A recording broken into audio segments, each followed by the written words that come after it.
Hello survivors, welcome to the garage, the biggest vault of knowledge in the wastes. You're watching the most detailed and fun show made for true fans of Crossout. Subscribe to the channel and hit that bell icon never to miss another one of our videos ever again. See it first, straight from the devs themselves. Buckle up fellas, it's go time.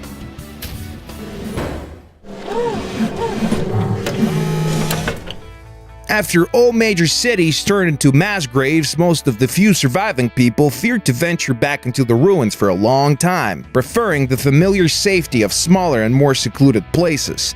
But the sheer need to trade and use the tech of the civilization that is now dead made some brave loners or even whole gangs of raiders try their luck in these dreaded places. The so-called Central is one of the major post-apocalyptic settlements that form naturally over time right next to the necropolis. The buildings and workshops of the old power plant are now covered in shoddily made shanties built as far away from the ground as possible. This place is under constant threat from raiders, but there's still even more dangerous things out there at night. Few people stay outside of their homes for long.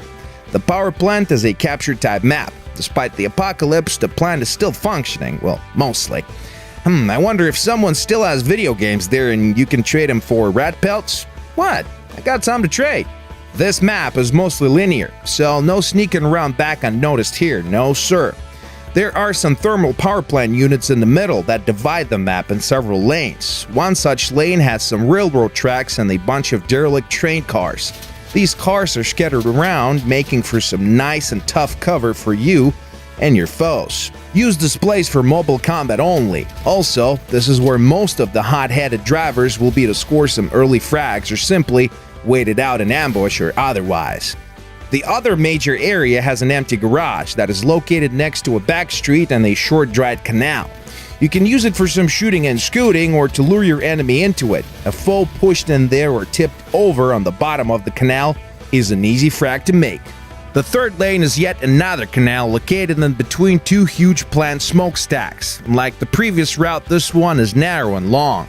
This got to be the most dangerous place in the entire map. A single well-armored ride with long-range guns can hold the fort pretty much alone for the entirety of the round.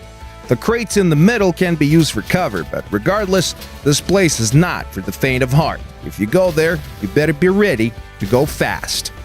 Firefights begin almost instantly on this arena, so choose your tactics quick. It's going to be up close and personal around those train cars, but it's still the best place for mobile and high-speed combat. Middle ground with the garage and the ditch is where all dramatic battles are fought.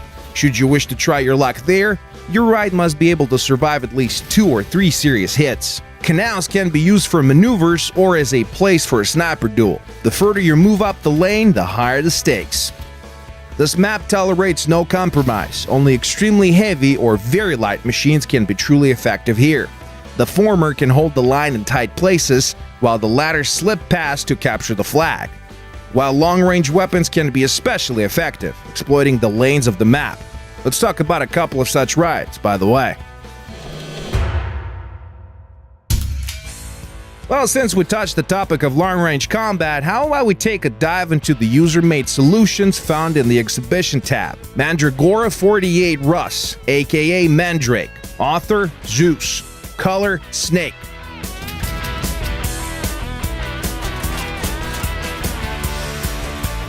Today's Exhibit 1 is the Mandrake, a heavily armed transport christened after its weaponry. The Mandrake howitzer can fire across great distances like actual artillery, while the ride is safely away from the dangers of frontline combat. Well, while the gun's accuracy leaves much to be desired, its incendiary shots compensate well for that setback. When the Mandrake shot hits, it spills a flammable liquid that sets everything on fire.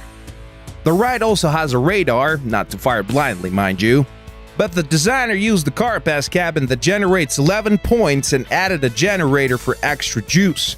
This build allows for installation of the Mandrake and the Caucasus machine gun for self-defense at close range, which is a great combo.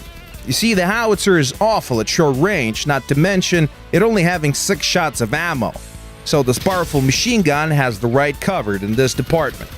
The Mandrake has over a 7,000 power score, so it will inevitably run into some very serious foes. but it has enough structure points to ride the storm, over 1,000 points actually. This craft is so effective, there's virtually nothing to improve, period. Twinkies 88, author Ajit Pash, color snake.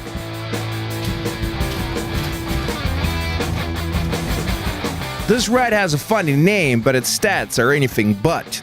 The Twinkies is a flat buggy that has great grip on the road thanks to its twin wheels. The acceleration is so-so, but once it gets going, it goes fast. All thanks to its light engine and vibrant cabin by the Nomads. The icing on the cake here is 2 executioner cannons. They're mounted on the sides and spread the mass evenly, balancing the ride. But wait, there's also an ammo box that increases the total ammo reserve for the ride. Each cannon can be assigned a separate key to fire, so you can engage your foes with a single cannon or a full salvo. Using this technique, you will never be caught defenseless when driving the Twinkies.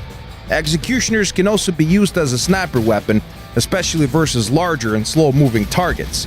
Well, as for the rest of the foes, you would need an optical sight, but there's no free energy to mount one on this particular build. 500 structure points and 4,500 power score is a tricky combo. Do not even try rushing headlong into battle, since the ride's weak armor will not protect you. The Twinkies is a fast and smooth ride, while its cannons can make quick work of smaller foes. With it, you just have to learn when to risk it to win big. After any terrible catastrophe, there's always those kind of people that enjoy all the chaos. They don't care about human lives. They burn their own and take lives of others.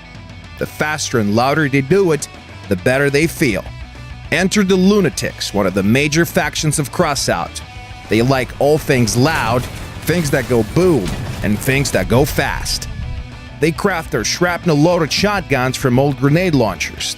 They also make powerful rocket launchers and explosive spears. The Lunatics decorate their rides with spikes to scare their foes, and they love attacking from an ambush to quickly dispatch their surprised enemies. If that fails, they usually retreat and try again. Their leader is called Psycho Pete. Back in the old world, he was a small-time gangster. He was ruthless and fearless, but too unhinged to achieve any real influence. For many years after the chaos, he enjoyed the total freedom and lack of any law enforcement, doing whatever he wanted, sparing nobody in his path. A while later, he was in charge of a small band of raiders that followed him fanatically everywhere he went. Pete always rushed in first, but whatever happened, he always came out alive. Soon, some began saying that he was protected by magic, that no bullet or fire could touch him, that death will never claim his soul. Like the Locust, the Lunatics roam the waste sowing chaos and destruction. Their rides are super light buggies.